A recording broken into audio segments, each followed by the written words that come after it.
Welcome back. Lots of calls tonight for Dr. Alex Jahangir, chairman of the Metro Coronavirus Task Force. First of all, I want to ask a quick question. I know it's a metric that you are watching closely, and that is our hospital capacity.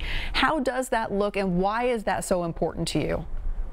Sure. So the good news is, as of this morning, it's looking pretty good. And as of this afternoon, I looked at it again, it's looking good. Last week, we got a little tight in hospital beds. And we have about 209 people admitted to hospitals in Nashville with COVID-19. Now, 209 out of 3,000 beds in their region doesn't seem like a big deal, but if beds start filling up, forget taking care of COVID-19. People have heart attacks, have traumas, who are delivering babies. Those people can't get taken care of. And hospital beds, it's not just a physical bed, it's also the staff who are taking care of it, the nurses and therapists and the physicians. As more people get sick with COVID, people get taken out of the workforce, and so certain beds can't open, and that's happening in our community right now. And so that's why that matters. Right now, I feel good about where we are, but I promise you, every day, that's one of the first things I look at when I wake up, make sure we're in a good place. And we talked about this before the show. I had two nurses tell me at a local hospital here, one of the reasons they have so many patients is because they can't get relatives to take them if the patient is still testing positive, but okay enough to go home, or the nursing homes to take them if they're a nursing home resident. Have you seen this? Yeah, it's a really big issue that Commissioner Piercy and I talked about just last week, actually.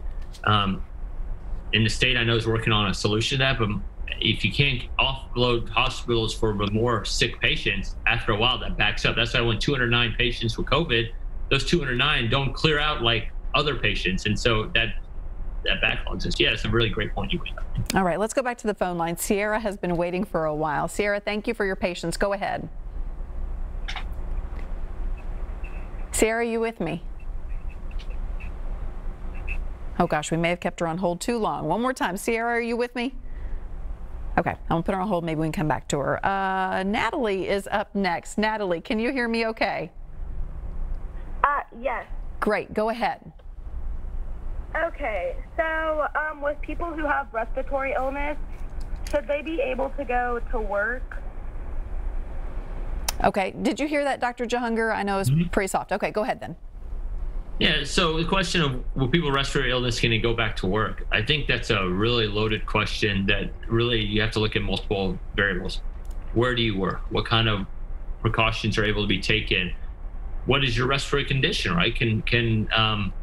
But I would say you have to be careful because I think you probably are more inclined to have potential complications to get COVID-19. But if you're at a workplace that allows you to socially distance, allows you to wear a mask, allows you to work remotely if you're not feeling well, there's a higher incidence of the disease around you, you probably should be okay. But be careful no matter where you're at, whether you're at work or you're out. When you have a pre-existing condition, you're at higher risk. Okay, thank you, Natalie. Good luck to you. Let's get to Harold now. Harold, good evening. Go ahead with your question. Harold, you're on the line. Go ahead. Oh, this is for Harold? Yes, sir. Go ahead. Oh, thank you, ma'am. Sure. I have a question for the doctor as well. And before I do, I want to thank everybody for their effort in trying to contain this virus and working together to alleviate it. Yeah. And I have a question for the doctor. Okay, go ahead. The fact being, with the spray that's used to kill some of the birds at the stadium and different stadiums in the city and state in the country, they use a spray from the air to kill a lot of different species of the birds. You see them laying around on the ground.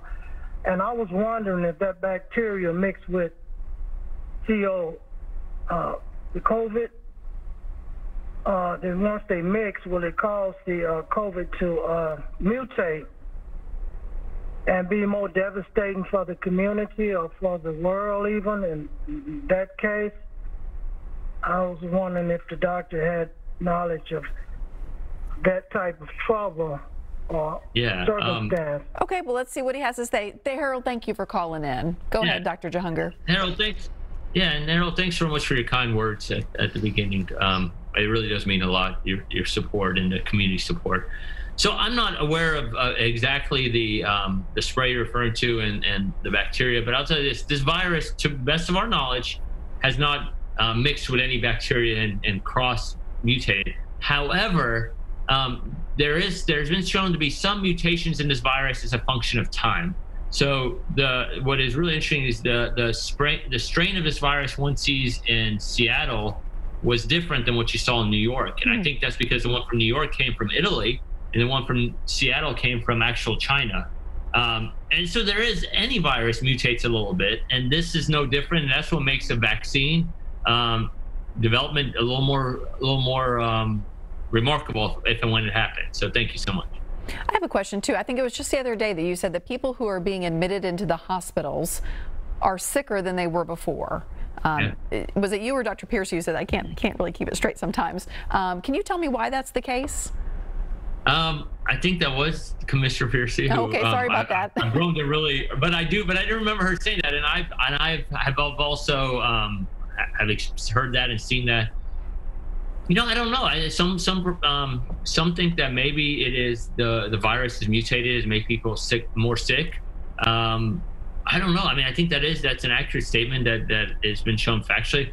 The upside to that is our ability to treat these patients. So because now we've had 4 months to learn, has really gotten better, from medication to way you ventilate or put the breathing tube down to different things. So yes, they seem to be sicker, and my conversations with local physicians have told me that, but we're able to treat a little better as well. So I don't know, hopefully we can stay ahead of it, but gosh, it is scary, isn't it? It is. Okay, let's go to James now. Try to squeeze this in before commercial break. James, go ahead.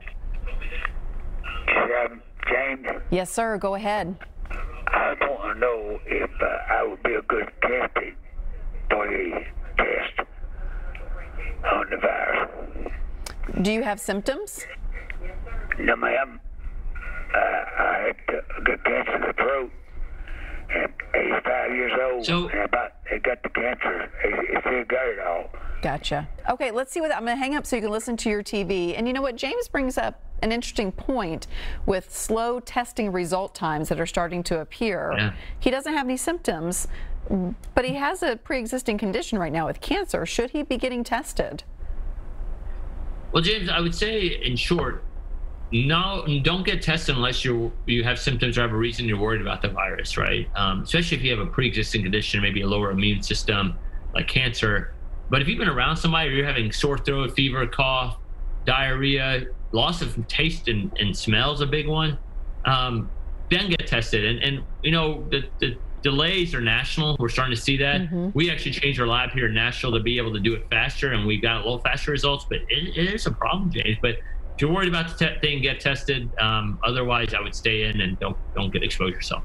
Okay, we're going to take a quick commercial break. We have plenty of folks on the line I hope to get to next. Stay with us.